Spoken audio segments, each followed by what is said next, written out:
ಉತ್ತರ ಪ್ರದೇಶದ ಮಹಾಕುಂಭ ಮೇಳದಲ್ಲಿ ಭಾರಿ ಅವಘಡ ನಡೆದಿದೆ. ಪ್ರಯಾಗರಾಜ್ನ ಮಹಾಕುಂಭ ಮೇಳದಲ್ಲಿ ಕಾಲ್ತುಳಿತ ಉಂಟಾಗಿದ್ದು, ಕಾಲ್ತುಳಿತದಲ್ಲಿ 17 ಯಾತ್ರಿಗಳು ಪ್ರಾಣ ಕಳೆದುಕೊಂಡಿರೋ ಬಗ್ಗೆ ಮಾಹಿತಿ ಲಭ್ಯವಾಗ್ತಾ ಇದೆ.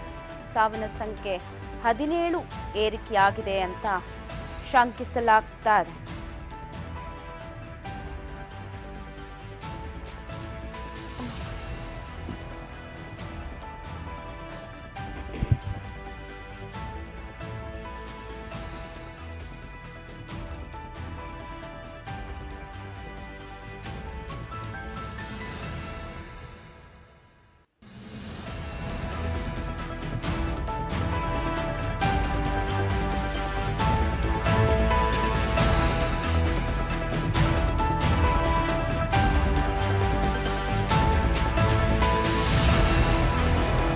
ಗಾಯಗೊಂಡು ಅಸ್ವಸ್ಥಗೊಂಡಿರೋ ಮಹಿಳೆಯರು ನರಳಾಟವನ್ನ ನಡೆಸ್ತಾ ಇದ್ದಾರೆ. ಇದು ಮಹಾಕುಂಭ ಮೇಳದಲ್ಲಿ ನಡೆದಿರುವಂತಹ ಅವಘಡ. ಮಹಾಕುಂಭ ಮೇಳಕ್ಕೆ ಹೋಗಬೇಕು, ಪಾಲ್ಗೊಳ್ಳಬೇಕು. 144 ವರ್ಷಗಳಿಗೊಮ್ಮೆ ನಡೆಯುವಂತಹ ಕುಂಭಮೇಳದಲ್ಲಿ ನಾವು ಕೂಡ ಪಾಲುದಾರರಾಗಿರಬೇಕು ಅಂತ ಹೇಳಿ ಮೂಲೆ ಮೂಲೆಯಿಂದಲೂ ಕೂಡ ಭಕ್ತಗಣ ತೆರಳಿತ್ತು. ಇದೀಗ ಶಾಕ್ ಅಂತಾನೆ ಹೇಳ್ಬೋದು. ಕುಂಭಮೇಳದಲ್ಲಿ ಕಾಲ್ತುಳಿತ ಉಂಟಾಗಿದೆ. ಅಲ್ಲಿ ಕನ್ನಡಿಗರು ಸಿಲುಕು ಹಾಕೊಂಡಿದ್ದಾರೆ. ಮುಗಿಲು ಮುಟ್ಟಿದವರ ಆಕ್ರಂದನ ನಿಜ.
ಮಹಾಕುಂಭ ಮೇಳದಲ್ಲಿ ಅಸ್ವಸ್ಥರಾದವರನ್ನ ಹಾಸ್ಪಿಟಲ್ಗೆ ರವಾನೆ ಕೂಡ ಮಾಡಲಾಗ್ತಾ ಇದೆ. ಸಾಕಷ್ಟು ಮಹಿಳೆಯರು ನರಳಾಟವನ್ನು ನಡೆಸ್ತಾ ಇದ್ದಾರೆ ಕುಂಭ ಮೇಳದಲ್ಲಿ ಆದ ಅವಘಡದಿಂದ. ಕನ್ನಡಿಗರು ಸೇರಿದಂತೆ ಸಾಕಷ್ಟು ಜನ ಭಕ್ತರು ಕುಂಭಮೇಳಕ್ಕೆ ತೆರಳಿದ್ದು ಅಲ್ಲಿ ಸಾಕಷ್ಟು ಸಾವು ನೋವು ಉಂಟಾಗಿದೆ.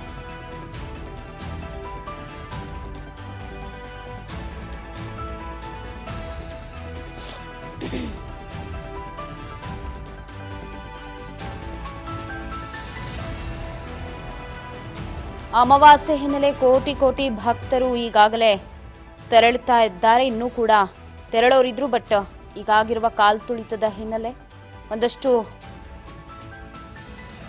ರೈಲುಗಳ ವ್ಯವಸ್ಥೆಯನ್ನು ರದ್ದು ಮಾಡಲಾಗಿದೆ. ಕಾಲ್ತುಳಿತ ಆಗಿರೋ ಹಿನ್ನೆಲೆ ಬೆಂಗಳೂರಿನಿಂದ ಹೊರಡಬೇಕಿದ್ದ ಟ್ರೈನ್ ಆಗಿರ್ಬೋದು, ಬೇರೆ ಬೇರೆ ಭಾಗಗಳಿಂದ ಪ್ರಯಾಗ್ರಾಜ್ಗೆ ಹೊರಟಿದ್ದಂತಹ ರೈಲುಗಳು ರದ್ದಾಗಿದೆ. ಸೊ ಆ ಹಿನ್ನೆಲೆ ಒಂದಷ್ಟು ಜನ ಭಕ್ತರಿಗೆ ನಿರಾಸೆಯಾಗಿದೆ. ಆದರೆ ಅಲ್ಲಿ ಕಾಲ್ತುಳಿತಕ್ಕೆ ಸಾಕಷ್ಟು ಕನ್ನಡಿಗರು ಕೂಡ ಸಿಲುಕು ಹಾಕೊಂಡಿದ್ದಾರೆ.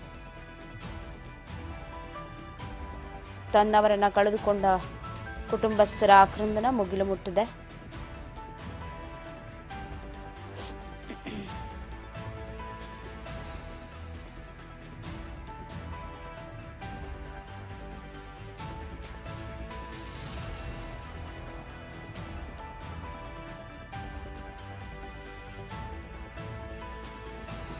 ಪ್ರಯಾಗ್ರಾಜ್ನಲ್ಲಿ ಉಂಟಾದ ಕಾಲ್ತುಳಿತ, ಕೋಟ್ಯಾಂತರ ಭಕ್ತರು ಗಂಗಾ ಸ್ನಾನವನ್ನ ಮಾಡಬೇಕಂತಿದ್ದು ಇವತ್ತು ಗಂಗಾ ಸ್ನಾನಕ್ಕೆ ನಿರ್ಬಂಧವನ್ನ ಹೇರಲಾಗಿದೆ. ಕಾಲ್ತುಳಿತದ ಹಿನ್ನೆಲೆ ಸಂಗಮ್ ಘಾಟಿಗೆ ಯಾರೂ ಕೂಡ ಬರಬೇಡಿ ಅಂತ ಮನವಿಯನ್ನ ಮಾಡಿಕೊಂಡಿದ್ದಾರೆ. ಮಹಾ ಕುಂಭಮೇಳದಲ್ಲಿ ಕಾಲ್ತುಳಿತದ ನಂತರ ಅಮೃತ ಸ್ನಾನ ರದ್ದಾಗಿದೆ.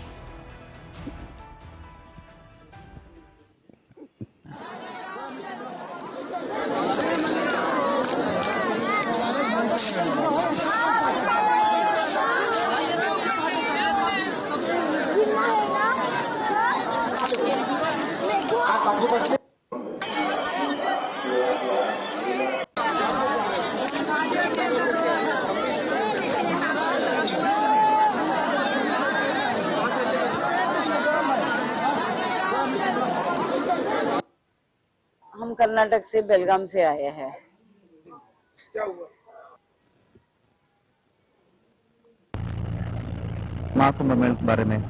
महाकुंभ मेला यहाँ पर जो अमृत की वर्षा है, आसमान से और हमारे हजारों की संख्या में संत महात्मा जो नागा सन्यासी है वो अपने अस्त्र शस्त्र लेके लिए अपना कूच करने को तैयार हो रहे थे।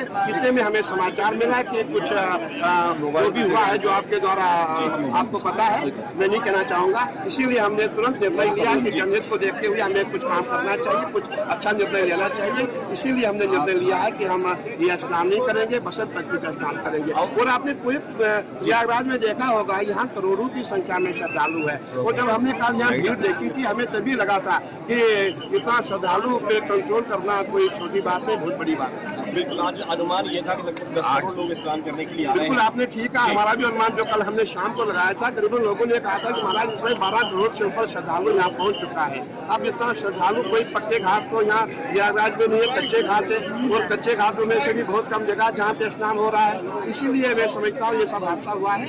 और के बारे में कुछ जानकारी मिली है महाराज जी की आपको? नहीं, देखिए कोई नहीं मिले जानकारी, अभी पुष्टि नहीं हुई है। थोड़ी देर पहले आपने बताया आसमान से और हमारे हजारों की संख्या में संत महात्मा जो नागा सन्यासी है वो अपने अस्त्र शस्त्र लेके लिए अपना कूच करने को तैयार हो रहे थे। इतने में हमें समाचार मिला कि कुछ जो भी हुआ है जो आपके द्वारा आपको पता है, मैं नहीं कहना चाहूंगा। इसीलिए हमने तुरंत निर्णय लिया कि जंगल को देखते हुए हमें कुछ काम करना चाहिए, कुछ अच्छा निर्णय लेना चाहिए। इसीलिए हमने निर्णय लिया है कि हम ये स्नान नहीं करेंगे, बसंत पंचमी का स्नान करेंगे। और आपने पूरे प्रयागराज में देखा होगा यहाँ करोड़ों की संख्या में श्रद्धालु है। और जब हमने कल यहाँ भीड़ देखी थी हमें तभी लगा था कि इतना श्रद्धालु पे कंट्रोल करना कोई छोटी बात नहीं, बहुत बड़ी बात है। बिल्कुल, आज अनुमान ये था कि लगभग 10 करोड़ लोग स्नान करने के लिए आ रहे हैं। बिल्कुल आपने ठीक कहा, हमारा भी अनुमान जो कल हमने शाम को लगाया था, करीबन लोगों ने कहा था कि महाराज इसमें 12 करोड़ से ऊपर श्रद्धालु यहाँ पहुँच चुका है। अब इतना श्रद्धालु कोई पक्के घाट तो यहाँ प्रयागराज में नहीं है, कच्चे घाट है।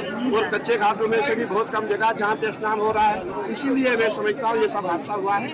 और के बारे में कुछ जानकारी मिली है महाराज जी की आपको? नहीं, देखिए कोई नहीं मिले जानकारी, अभी पुष्टि नहीं हुई है। थोड़ी देर पहले आपने बताया आसमान से